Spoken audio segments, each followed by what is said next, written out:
दोस्तों आज की वीडियो में बात करने जा रहे हैं हम टाइप ऑफ शॉक के बारे में। ठीक है, टाइप ऑफ शॉक के बारे में बात करेंगे तो हम ईच एंड एवरीथिंग शॉक के बारे में देखेंगे, कितने टाइप्स रहते हैं, उनमें भी क्या क्या होता है। ठीक है, तो दोस्तों पहला आप जो देख रहे हैं हाइपोवोलेमिक शॉक। पहला कौन सा है? Hypovolemic shock.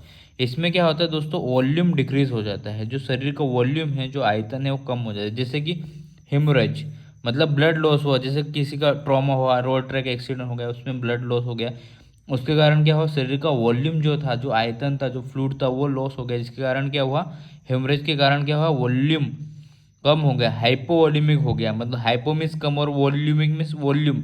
वॉल्यूम के कम के कारण क्या हुआ, हाइपोवॉल्यूमिक शॉक हो गया। जैसे जीआई ब्लीड के कारण भी क्या हुआ, ब्लड लॉस हुआ, जिसके कारण भी हाइपोवॉल्यूमिक शॉक हुआ। जैसे सेकेंड फ्लूइड लॉस। जैसे फ्लूइड लॉस, जैसे डायरिया में क्या होता है, लूज मोशन लगते हैं, और लूज मोशन में क्या होता है, हमारे शरीर का जो पानी रहता है, जो फ्लूइड रहता है, जो वाटर रहता है, वो लूज मोशन में, वाटरी लूज मोशन के थ्रू शरीर का जो वॉल्यूम है वो कम हो जाता है। इसके कारण भी क्या होता है, हाइपोवोलेमिक शॉक होता है। या किसी पेशेंट जो बर्न हो गया, उसके कारण भी क्या होता है दोस्तों, हमारे शरीर से बहुत सारा वॉल्यूम जो रहता है वो लॉस हो जाता है। इसलिए हम जो बर्न वाले पेशेंट रहते हैं उनको फ्लूइड देते हैं, 2-3 लीटर फ्लूइड बोलस में देते हैं। ठीक है, तो आई होप सबको समझ में होगा। फ्लूइड लॉस, डायरिया, बर्न और सीवियर डिहाइड्रेशन। किसी ने बहुत कम पानी पिया है या पानी नहीं पी रहे, तो सीवियर डिहाइड्रेशन के कारण भी क्या होता है दोस्तों, हाइपोवोलेमिक शॉक होता है। दूसरे दूसरे दूसरे शॉक की बात करेंगे, कार्डियोजेनिक शॉक। कार्डियो में समझ रहे होंगे, कार्डियो मीन्स हार्ट से रिलेटेड। कार्डियोजेनिक, हार्ट में कुछ होने के कारण जो शॉक हुआ उसको कार्डियोजेनिक शॉक बोलेंगे। जैसे कि हार्ट पंप फेलियर, मतलब हार्ट अच्छे से काम नहीं कर पा रहा, हार्ट अच्छे से ब्लड को पंप नहीं कर पा रहा कुछ कारणवश, जैसे कि एक्यूट एमआई या एक्यूट मायोकार्डियल इन्फेक्शन। मतलब हार्ट अटैक आया किसी पेशेंट को, मतलब जो पेशेंट का हार्ट था उसकी मसल्स को ब्लड नहीं पहुंच पा रहा था, ब्लड नहीं मिल पाया, जैसे कि किसी भी प्रकार का क्लोट के कारण। तो क्या हुआ, पेशेंट को एक्यूट एमआई आया, मतलब एक्यूट मायोकार्डियल इन्फेक्शन हुआ, मतलब हार्ट की मसल डैमेज हो गई। उसके कारण क्या हुआ, हार्ट अच्छे से पंप नहीं कर पाया, तो कार्डियोजेनिक शॉक उसके कारण हुआ। दूसरा सीवियर हार्ट फेलियर, यदि हार्ट अच्छे से काम ही नहीं कर पा रहा, हार्ट की मसल डैमेज हो गई है, तो इसके कारण भी क्या होगा, कार्डियोजेनिक शॉक होगा। या अरेथमिया, बहुत फेटल अरेथमियाज हो रहा है, बहुत हार्ट रेट इरेगुलर रहती है, इसके कारण भी कार्डियोजेनिक शॉक आता है। ठीक है, आगे बात करते हैं तीसरा, डिस्ट्रीब्यूटिंग शॉक। तीसरा रहता है type distributing shock. Distributing shock में क्या होगा, वेसो डायलेशन होता है, सीवियर वेसो डायलेशन होता है। सीवियर वेसो डायलेशन के कारण क्या होता है दोस्तों, सेप्टिक शॉक होता है। सेप्टिक शॉक में भी क्या होता है, इन्फेक्शन के कारण सेप्टिक शॉक में इन्फेक्शन के कारण क्या होता है, मेसिव वेसो डायलेशन होता है। मेसिव वेसो डायलेशन होता है, उसके कारण क्या होता है, डिस्ट्रीब्यूटिंग शॉक डेवलप होता है।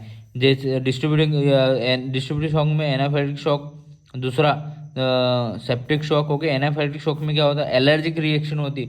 किसी पेशेंट को बहुत बार क्या होता है, हॉस्पिटल में या आउटसाइड पता नहीं रहता, और हम कोई ड्रग दे देते हैं, उसके कारण क्या होता है, पूरी बॉडी पे रेड स्पॉट या रिएक्शंस हो जाते हैं। ठीक है, इसी को हम सीवियर रिएक्शन हो रही पूरे बॉडी पे, इसी को हम एनाफाइलेटिक शॉक बोलते हैं दोस्तों। ठीक है, एलर्जी की। ठीक है, तीसरा डिस्ट्रीब्यूटिंग शॉक में आता है neurogenic shock. Neurogenic shock means related to spinal cord या ब्रेन। तो स्पाइनल कॉर्ड इंजरी हुई तो क्या होगा, पेशेंट को न्यूरोजेनिक शॉक डेवलप हो जाएगा। आगे बात करते चौथा। चौथा जो है ऑब्स्ट्रक्टिव शॉक। ऑब्स्ट्रक्टिव समझ रहे हो, ऑब्स्ट्रक्ट किसी में रुकावट है, जैसे फ्लो ब्लॉक हो गया, किसी प्रकार का फ्लो ब्लॉक हो गया, जैसे कि पल्मोनरी इम्बोलिज्म। पल्मोनरी इम्बोलिज्म मतलब blood clot deep vein legs, मतलब जो लेग्स की है वहाँ से जो ब्लड क्लॉट आता है, और वो क्या करता है, डीप वेन जो तो थ्रोम्बोसिस वाले पेशेंट रहते हैं, इनमें आप देखना डिस्मिया चेस्ट पेन वगैरह होता है। तो क्या हो गया, नीचे से जो लेग्स से जो डीप वेन से जो क्लॉट आया है, वो क्या हुआ, पल्मोनरी जो आर्टरीज है उसकी ब्रांचेस को ब्लॉक किया, जिसके कारण क्या हुआ दोस्तों, ऑब्स्ट्रक्टिव शॉक डेवलप हुआ। दूसरा कार्डियोजेनिक कार्डियक टेम्पोनेट के एक ऐसी स्थिति होती है जिसमें क्या होता है दोस्तों, accumulation of fluid, blood and पस इन पेरिकार्डियल शेक। पेरिकार्डियल शेक में क्या होता है दोस्तों कि एक्यूमुलेशन ऑफ फ्लूइड और ब्लड या पस पेरिकार्डियल स्पेस में जमा होने लग जाता है, जिसके कारण भी ऑब्स्ट्रक्शन होता है और हार्ट अच्छे से पंप नहीं कर पाता, और उसके कारण क्या होता है दोस्तों, ऑब्स्ट्रक्टिव शॉक आता है। तीसरी यदि बात करें टेंशन निमोथोरेक्स, टेंशन निमोथोरेक्स के कारण भी क्या होता है, air trap in the plural space, air क्या होती है, ट्रैप्ड हो जाती है प्लूरल स्पेस में, उसके कारण भी क्या होता है, लंग्स और हार्ट पे प्रेशर पड़ता है, इसके कारण क्या होता है, ऑब्स्ट्रक्टिव शॉक डेवलप होता है। तो आई होप सो आपको टाइप ऑफ शॉक समझ में होंगे। Thank you so much.